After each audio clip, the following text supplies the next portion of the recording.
തീർച്ചയായും വൈലോപ്പിള്ളിയുടെ വാഴക്കുലയിലൂടെ നേടിയ ഡോക്ടറേറ്റും ജനം പരിഗണിക്കും.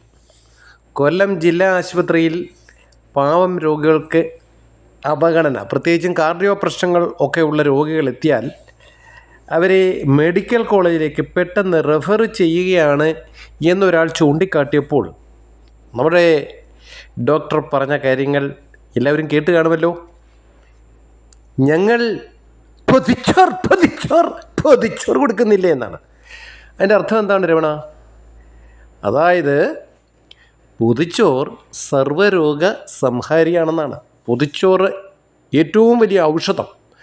ഹൃദയ സംബന്ധമായ പ്രശ്നങ്ങൾക്ക് പൊതിച്ചോറാണ് ഏറ്റവും നല്ല ഔഷധമെന്ന് കണ്ടെത്തുക കൂടിയാണ് ഡോക്ടർ ഈ വാഴക്കുല ഡോക്ടർ കണ്ടെത്തിയിരിക്കുന്നത്. അപ്പോൾ അതുകൊണ്ട് തീർച്ചയായും കേരളത്തിലെ വരുന്ന നിയമസഭാ തെരഞ്ഞെടുപ്പിൽ കേരളത്തിലെ ഏറ്റവും വലിയ ഭൂരിപക്ഷം നൽകി ജനം ഇവരെ അനുഗ്രഹിക്കുമെന്ന് തന്നെ കരുതേണ്ടിയിരിക്കുന്നു.